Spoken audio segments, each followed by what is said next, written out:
मोदी सरकारला मोठा धक्का। 100 वंदे भारत ट्रेन्सची ऑर्डर रद्द।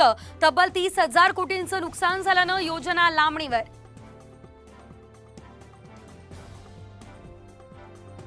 योजनांसाठी वाटायला सरकारकडे पैसे, मग शेतकऱ्यांचा मोबदला द्यायला पैसे का नाही? लाडकी बहीण योजनेचा उल्लेख करत कोर्टाचा सवाल। जीएसटी काउन्सिलची 9 सप्टेंबरला दिल्लीमध्ये बैठक। महाराष्ट्राचे अर्थमंत्री अजित पवार उपस्थित राहतात का याकडे लक्ष। गेल्या वेळी अनुपस्थित राहिल्यानं झालेली टीका। नाशिक काय भुजबळांच्या नावावर केलंय का? शांतता रॅलीतून जरांगेंचा वार। भुजबळांनी सेना राष्ट्रवादी संपवली, आता भाजपचं नंबर, असंही विधान।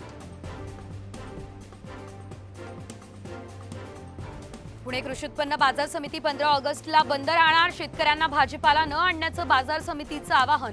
16 ऑगस्टला बाजार समिती पूर्ववत होणार सुरू।